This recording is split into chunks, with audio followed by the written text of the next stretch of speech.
آج کل اکثر والدین اپنے بچوں اور خاص کر نوجوانوں کی بنا پر بہت پریشان رہتے ہیں۔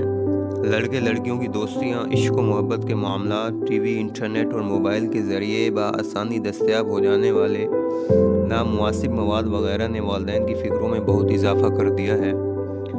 بعض جگہوں پر معاملات آگے بڑھتے ہیں اور بات بے راہ روی، ڈانس پارٹیوں میں شرکت اور منشیات وغیرہ تک جا پہنچتی ہے۔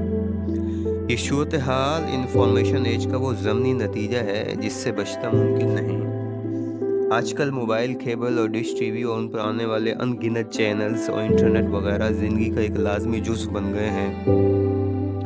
مخلوط تعلیمی اداروں کا عام ہونا اور معاشی صورتحال کی بنا پر تاخیر سے شادی کرنا وہ عوامل ہیں جنہوں نے جلتی پر تیل کا کام کیا ہے۔ اس صورتحال میں ناسمجھ بچوں اور نوجوانوں کے معاملات کی خرابی سامنے آنے پر حیرت نہیں ہونی چاہیے، بلکہ ایسا نہ ہونا باعث حیرت ہونا چاہیے۔ آج کل میڈیا پر ہر طرح کے چینل دستیاب ہیں۔ ان میں زیادہ تر لوگ فلموں اور ڈراموں کے وہ چینلز دیکھتے ہیں جو دراصل عشق و محبت کی درسگاہیں ہوتی ہیں۔ ان درسگاہوں میں نوخیز ذہنوں کو کتاب عشق کے ہر باب کا بالتفصیل نظری مطالعہ کرایا جاتا ہے اور ساتھ میں عملی تربیت کے میدان میں اترنے کی حوصلہ افزائی بھی کی جاتی ہے۔ اس عمر کا عشق ہارمون کی حرکت ہوتی ہے جسے مزید متحرک کرنے کی خدمت انگلش اور ہندی فلموں کے فحش مناظر اور انٹرنیٹ کی بے لگام دنیا بخوبی سر انجام دیتی ہے۔ نوجوان اس تعلیم کے زیور سے آراستہ ہوتے جاتے ہیں اور ساتھ ساتھ مخلوط تعلیمی اداروں میں صنف مخالف کا ساتھ اور قربت کے مواقع، موبائل اور چیٹنگ کے ذریعے سے بے روک و ٹوک گفتگو کے امکانات انہیں وہ مواقع دیتے ہیں وہ اس تعلیم و تربیت کے مطابق اپنی عملی زندگی کا آغاز کریں۔ یوں والدین کے لیے مسائل کی ایک نئی دنیا پیدا ہو جاتی ہے۔ اس معاملے میں والدین کی بنیادی غلطی یہ ہے کہ وہ اپنے بچے اور بچی کا مسئلہ پیدا ہونے سے پہلے آنکھیں بند کیے رہتے ہیں۔ وہ گھر میں بے روک و ٹوک ہر طرح کے چینلز اطمینان سے دیکھتے ہیں اور سمجھتے ہیں کہ اس اولاد پر اس کا کوئی اثر نہیں ہوگا۔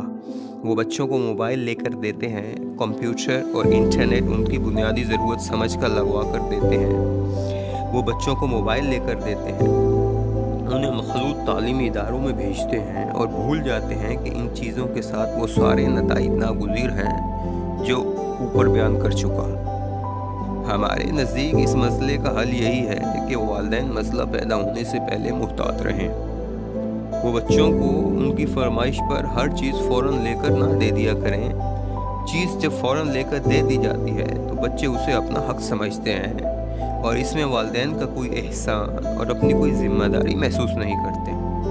بچوں کو یہ سمجھانا ضروری ہے کہ دنیا میں ہر چیز کی قیمت دو صورتوں میں ادا کرنی ہوتی ہے، ایک پیسے کی شکل میں جو والدین دے رہے ہیں اور دوسری ذمہ داری کی شکل میں جو بچے کو ادا کرنی ہوگی۔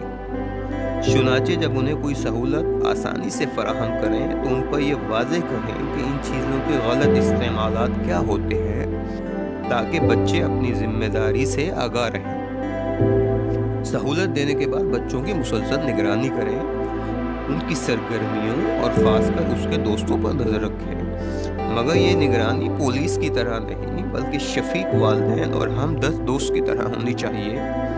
بچوں کے ساتھ دشتی، سختی، لا تعلقی کی بجائے مسلسل محبت اور گفتگو کا ایک رابطہ استوار کیے رکھیں۔ بچے کو اعتماد دیں لیکن اسے یہ بھی سکھائیں کہ والدین کا اعتماد توڑنا ایک بہت بڑا جرم ہے۔ اپنے اخلاقی اقدار سے بچوں کو روشناس کروائیں، ان کی اہمیت بچوں کے دل و دماغ میں بٹھائیں۔ نیک صحبت اور اچھی کتابوں کو خود اختیار کریں، تبھی آپ کے بچے ان کو اختیار کریں گے۔ یہ وہ چیزیں ہیں جو برائی کی راہ میں سب سے بڑی رکاوٹ ہوتی ہیں۔ بچوں کو بلوغ کی عمر کے مسائل اور شادی کی اصل غایت و حقیقت سے آگاہ کریں کہ یہ دو افراد کا ملن نہیں بلکہ ایک خاندان کی بنیاد رکھنے کا عمل ہے جس میں لڑکے یا لڑکی کے علاوہ بھی کئی چیزیں دیکھنے کی ہوتی ہیں۔ تاہم اس سب کے بعد بھی بچوں کی طرف سے غلطی ہو جائے تو دھونس و دھمکی کی بجائے پیار و محبت اور گفتگو سے مسئلے کو حل کریں۔ بچے کی تربیت اگر اچھی ہے تو یہ ممکن نہیں کہ وہ والدین کے اعتماد کو ٹھیس پہنچائے گا۔ ایسے بچوں سے غلطی ہوا ہی کرتی ہے جسے نظر انداز کرنا چاہیے یا معاف کر دینا چاہیے. یہ وہ احتیاطی تدابیر اور اہتمام ہے جس کے بعد امید کی جا سکتی ہے کہ بچوں کی طرف سے والدین کو وہ مسائل پیش نہ آئیں جو والدین کی راتوں کی نیند اڑا دینے اور انہیں طرح طرح کی فکروں سے دوچار کرتے ہیں. وہ آدمی نادان ہے جو ماضی سے نہیں سیکھتا اور بار بار اپنی غلطیوں کو دہراتا ہے، مگر وہ آدمی زیادہ احمق ہے جو ماضی سے سیکھتا ہے اور ہر دفعہ نئی غلطی کرتا ہے. جب آپ کو ہر شخص سے شکایت ہونے لگے تو دیکھ لیجئے کہ خرابی کہیں آپ ہی کے اندر تو نہیں.